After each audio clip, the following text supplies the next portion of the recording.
The engine room smelled of iron, oil, and something else. Heat that refused to die. It was late autumn of 1945. Yokohama harbor still carried the faint odor of burnt fuel from months of bombardment. A group of Japanese engineers, in worn khaki uniforms now stripped of insignia, stepped carefully onto the grated floor of a Liberty ship anchored for inspection. Their leader, Lieutenant Engineer Masaru Tanaka, ran his fingers along a pipe that pulsed faint warmth through his glove. The engines had been shut down hours ago, yet the metal was alive. He turned to the American officer beside him, a man named Lieutenant Robert Greeley from the U.S. Maritime Commission, whose sleeves were rolled high, revealing arms blackened by grease rather than battle. "Why does it still hold heat?" Tanaka asked in broken English. Greeley smiled and said simply, "Because it's built to run again in 1 minute." The words landed like a hammer blow. For Tanaka, every Japanese engine he had worked on was sacred, handcrafted, adjusted by masters, cooled with reverence after each voyage. Here, heat was not a sign of fatigue, but of readiness. The ship itself seemed to breathe, to wait for command. It was not resting, it was preparing. Tanaka stared at the machinery, its pipes gleaming with industrial discipline, and thought of the ships his nation had lost. Musashi, Yamato, Taiho, floating palaces sunk beneath the same sea they had vowed to dominate. He realized, standing there, that America's strength was not in any one ship or admiral, but in this philosophy of motion. Nothing ever stops, not the machines, not the workers, not the idea of production itself. Greeley tapped one of the gauges. The needle trembled slightly, holding steady just below the red. "Every valve, every bolt, every pump is waiting for the next order," he said, almost casually. "That's how we build them." He wiped his hands on a rag and looked at Tanaka. "You folks built beautiful ships. We built fast ones." The Japanese engineer did not reply. In the silence, he imagined the assembly lines stretching across the Pacific. San Francisco, Baltimore, Mobile, Portland, thousands of workers moving as one organism. He could almost hear the pounding of rivet guns, the rhythm that never ceased. It was a sound Japan could no longer imitate. He felt sweat forming under his collar despite the cold metal walls. Around him, the other engineers whispered to each other, jotting notes, sketching fittings, tracing welds. One murmured, "Everything here looks the same." Another corrected him, "That's the point." Tanaka thought of the nights in Kure and Yokosuka when his team prayed for divine favor before testing a new engine, when failure meant shame and spiritual dishonor. Here, failure meant adjustment, learning, trying again by morning. The difference was no longer mechanical. It was cultural, moral, almost existential. From the deck above came the echo of footsteps, and faintly, the distant creak of cranes unloading supplies. The Liberty ship had become a classroom, and its lesson was cruelly simple. Japan had been fighting with craftsmanship. America had been fighting with continuity. As Tanaka stepped back, he noticed the condensation on the pipes turning to thin mist. It curled into the air like smoke from a forge that never cools. He pressed his hand once more against the warm metal and whispered something only he could hear. A question, a confession, perhaps a farewell to everything he once believed about strength. The ship hummed faintly, though its heart was silent. Somewhere deep in the steel, the stored heat kept memory of motion alive. And in that heartbeat of metal, Tanaka understood why his empire had lost the sea before it even realized the war had begun. If you value stories like this, don't forget to like and subscribe. It helps preserve forgotten chapters of history. Where are you watching from, and what time is it there? The morning fog lifted slowly over Yokohama's port as the Japanese engineers followed Lieutenant Greeley up the ladder to the main deck. The Liberty ship's hull stretched endlessly under their boots, scarred from convoy duty across the Pacific. Greeley paused beside a hatch and gestured toward a small brass plaque bolted near the doorway. The words engraved were simple. Built by Kaiser Shipyards, Richmond, California, 1943. Beneath it, a line of signatures, women's names.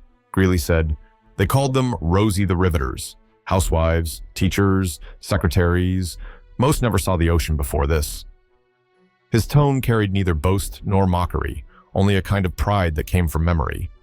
Tanaka leaned closer, tracing a finger along the etched initials. The thought struck him. Back home, women were packing bullets beside altars, praying to the sun goddess for victory. Here, they built the ships that had carried that victory across the world. One of his companions, engineer Nakamura, whispered, "Women? Welding? Impossible."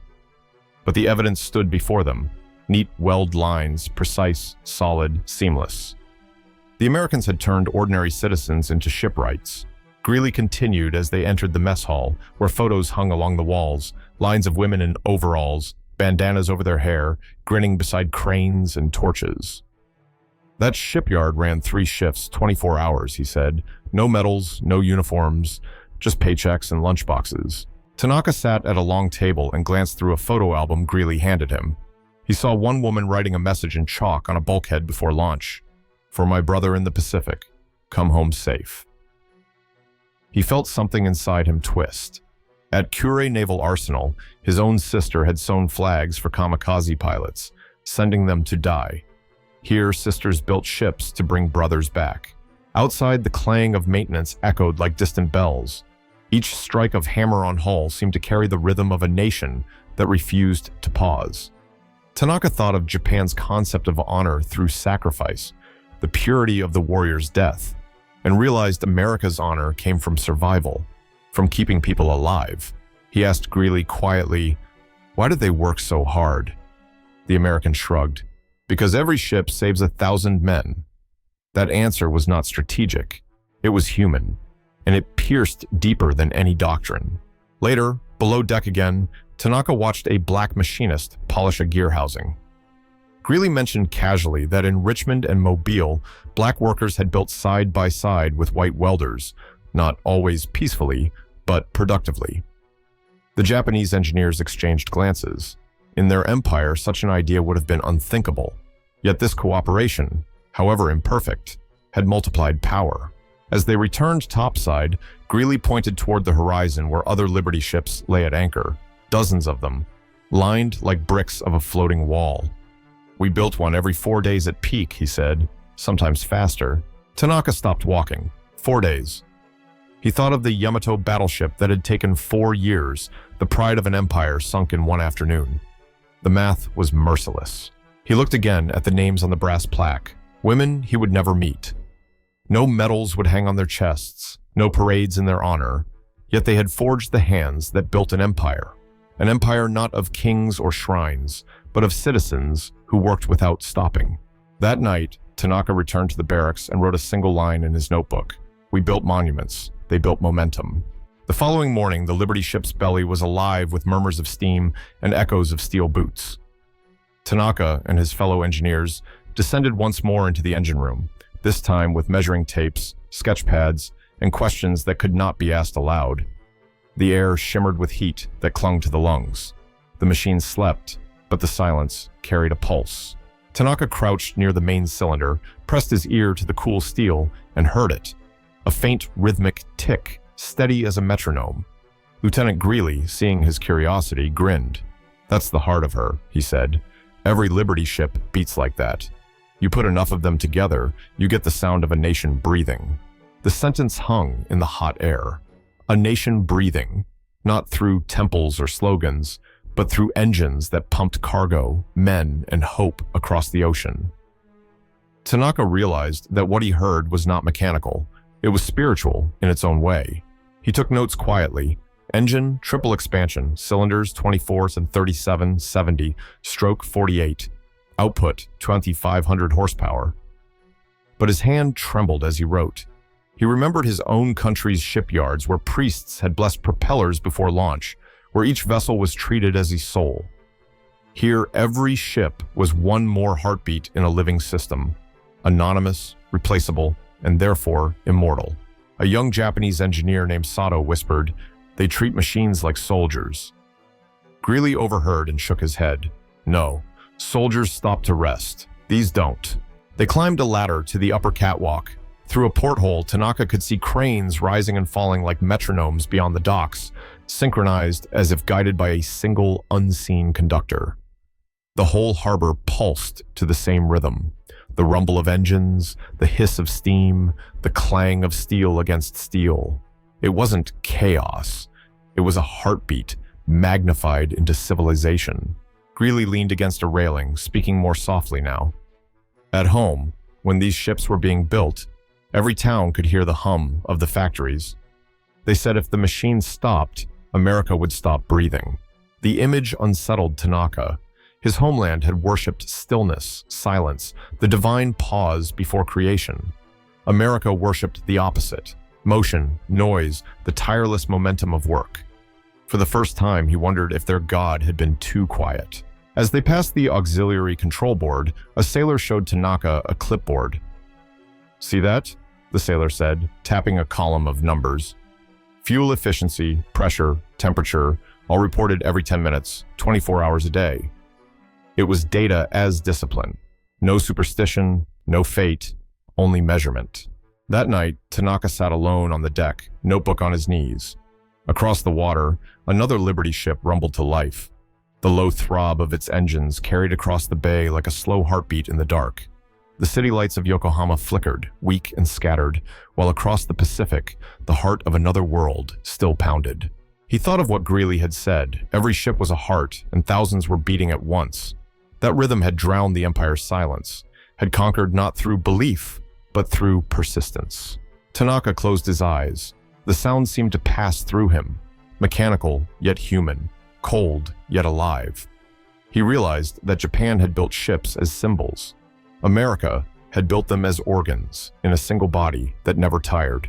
In the end, it was not the stronger army that had won, but the nation that never skipped a beat.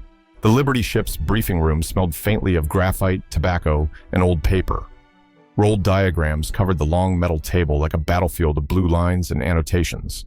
Tanaka and his team were invited to study them under the watch of Lieutenant Greeley. The room was small, but what it contained was larger than any weapon Japan had ever imagined. The secret not of technology, but of philosophy. Pinned to the bulkhead was a massive engineering blueprint of the ship's main deck. It was covered not with neat official stamps, but with dozens of small pencil marks, initials, corrections, and sketches in different handwritings. At the bottom of the sheet was a note scrawled in bold letters: "Revised per suggestion from yard mechanic, 12/9/43. Tanaka frowned. "Mechanic?" he asked, pointing to the signature. "They can change design?" Greeley nodded. "Anyone can if it makes sense. Welders, draftsmen, even the coffee boy once suggested a vent modification that saved a month of work. The rule here's simple. The best idea wins." For a moment, no one spoke. In Japan, a ship's plan was sacred, written by engineers of divine authority. To question it was to question the chain of command itself. Tanaka had seen men dismissed for correcting superiors, but here, correction was a contribution. He felt a tremor of disbelief. Freedom of thought, a word he had read in enemy pamphlets, suddenly took form in ink and graphite. This was democracy, drawn in blue lines, functional, practical, and alive. He turned another sheet. There, someone had doodled a small cartoon. A welder saluting a Liberty ship. Underneath it read, "Every hand, one purpose." It was crude, yet sincere, the humor of workers who believed their ideas mattered. Greeley poured coffee from a dented thermos. "That's what keeps things running," he said. "When people can speak, ships don't wait for orders. They improve themselves." Tanaka remembered the command halls of Kure, long rows of silent subordinates copying reports by hand while officers quoted scripture about loyalty. None of those speeches had ever built an engine faster. Yet here, laughter and argument seemed to produce ships like clockwork. He picked up a drafting pen from the table, weighed it in his hand, and whispered, "So this is how they built freedom. By allowing mistakes." Greeley smiled faintly. "Exactly. Mistakes mean we're still thinking." Outside, the wind hummed through the rigging, a sound that seemed almost to echo that idea. Democracy, Tanaka thought, wasn't born from slogans, but from permission. The permission to think differently, to disagree without fear. In the corner of the room stood a blackboard covered with calculations in chalk, half erased by sleeves and smudged hands. Among the numbers, someone had written in large letters, 2,010 ships delivered, more to come. The figure hit Tanaka harder than any artillery statistic. 2,710, each built under a system that listened to every voice. He felt the room tilt slightly under his feet, not from motion, but realization. His empire had worshipped hierarchy. These people worshipped improvement, and improvement had won the war. As he left the room, Tanaka brushed his hand over the blueprint one last time. The paper was rough, edges curled from use. A living document, imperfect and evolving. He thought of the silence in Japanese shipyards where questions died before being asked, and of this noisy, argumentative democracy that had turned factories into engines of creation. He understood now, freedom was not chaos. It was coordination without fear. By the fourth day of inspection, Tanaka and his fellow engineers had grown accustomed to the rhythm of the Liberty ship. They had sketched her turbines, measured her bolts, and filled notebooks with dimensions. Yet one question remained, a small but haunting one. Why were so many parts of the ship left unpainted, scarred with rust? He crouched beside a corroded section of piping, ran a finger across its orange surface, and frowned. "You let this rust?" he asked the American mechanic working nearby. The man, a burly dock worker with a cigarette dangling from his lips, looked up from his wrench and grinned. "Sure do. She'll be back in dry dock next week anyway. Why shine her up if she's getting new pipes?" Tanaka blinked. "You replace everything?" "Anything that slows her down," the mechanic said, tightening a bolt. "We don't fix forever. We fix fast." It was such a simple answer, yet it struck Tanaka like revelation. In Japan, every part was cleaned, polished, preserved, as if the metal itself carried a soul that must be respected. Here, nothing was sacred. What mattered was renewal, not preservation. Lieutenant Greeley joined them, rolling a blueprint under his arm. "We've got spare engines stacked like loaves," he said. "If one breaks, we swap it. Time's the only thing we can't replace." Tanaka stared at the rust again. He saw not neglect, but efficiency. Corrosion as proof of movement, of labor, of a system that refused to grow old.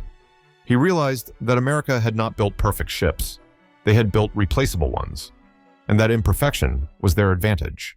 Nearby, a young sailor cleaned the deck with a brush dipped in seawater. "When we go out again," he said proudly, "they'll give her new paint. No point now." His voice carried the same philosophy Greeley had spoken. Don't worship what you can rebuild. Tanaka's colleague Nakamura muttered, "In our yards, we would be punished for such wear." Tanaka nodded slowly. "And that's why we lost time, polishing instead of producing." That night, the engineers were invited to dine with the American crew. The tables were covered with metal trays and mugs of coffee gone cold. One sailor showed Tanaka a wristwatch, its glass cracked. "It's junk," he said, laughing, "but it still ticks. That's America, junk that works." They all laughed, but Tanaka didn't. He looked down at the simple device, scratched and stubbornly alive, and thought of his country's obsession with perfection. Swords folded 1,000 times, engines hand-carved to a whisper, rituals that slowed progress in the name of beauty. He wrote in his notebook later, "We sought eternity in form. They found power in renewal." By midnight, the shipyard's cranes loomed against the moonlight, moving cargo in unending cycles. Rusted containers, fresh paint, sparks of welding light, decay and rebirth performed like a slow industrial dance. Tanaka realized this was not chaos, but a kind of faith. Faith in rebuilding, in forward motion. A nation that could discard without regret was a nation that could never be exhausted.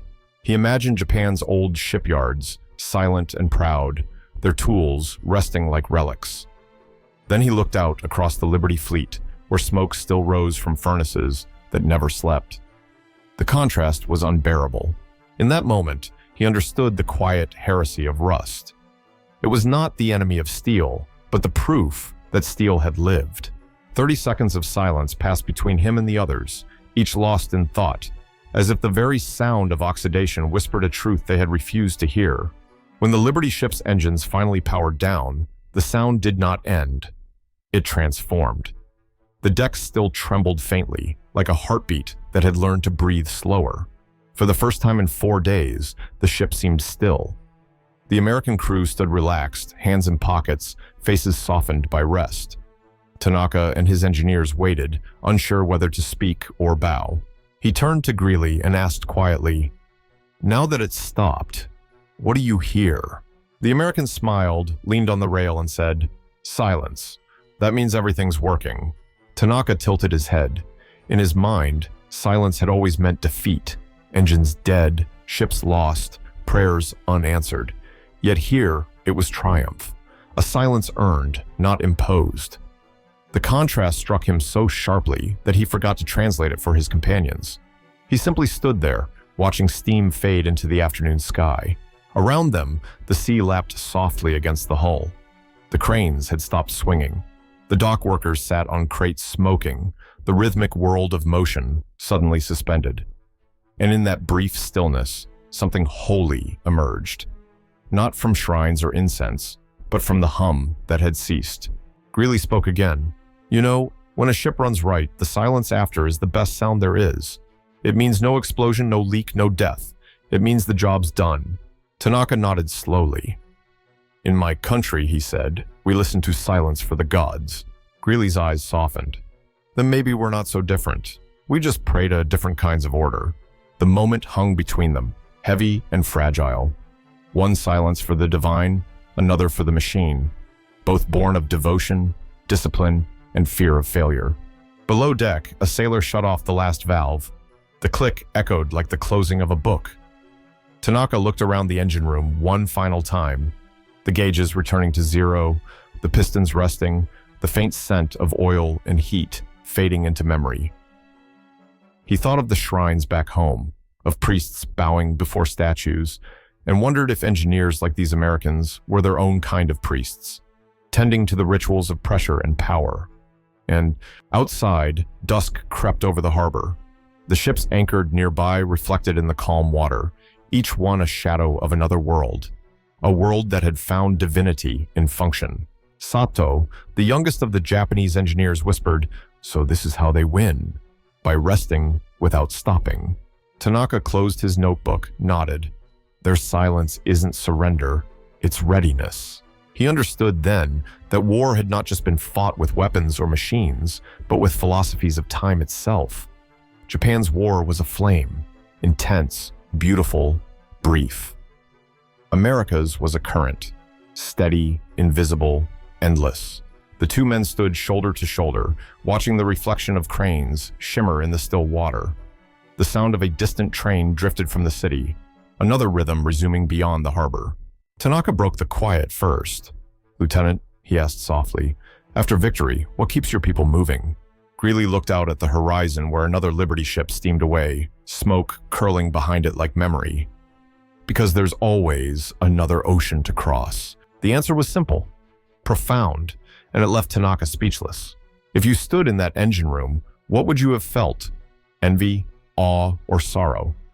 Do you think any nation today could work with such unity again? The next morning, the Liberty ship prepared to sail again.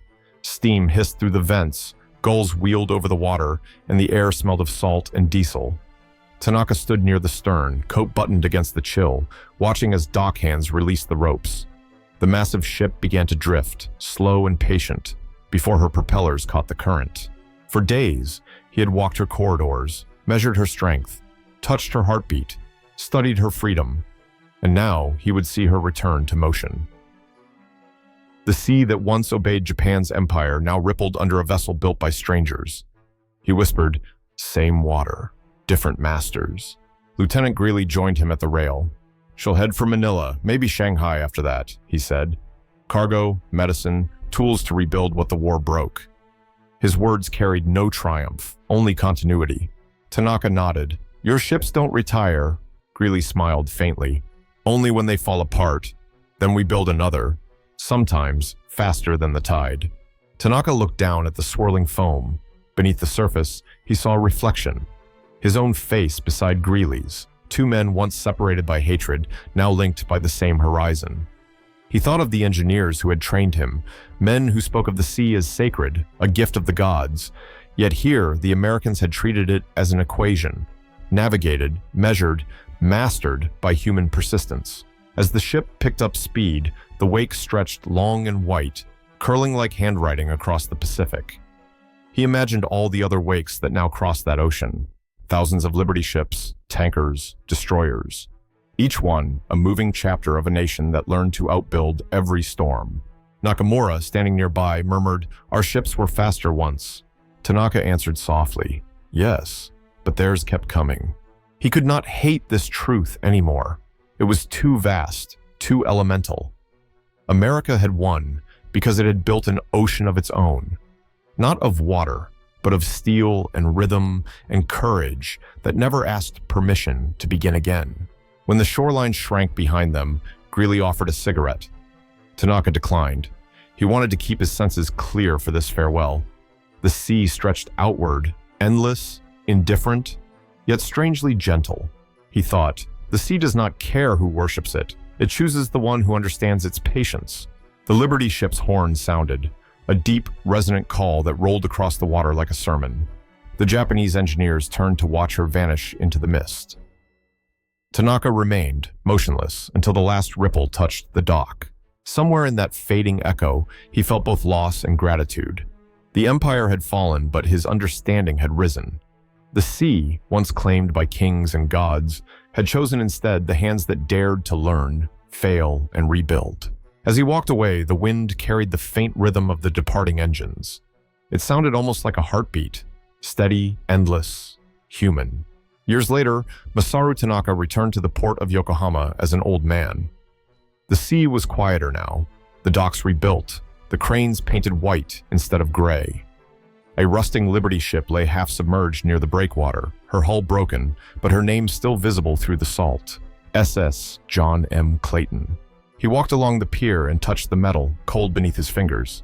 For a moment he felt again that lingering warmth, the ghost of an engine that once never cooled.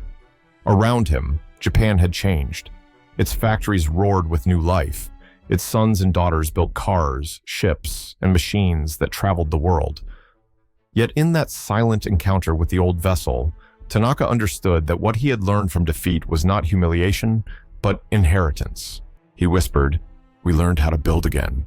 The sun was setting, its light reflecting off the oil-stained water, turning rust into gold.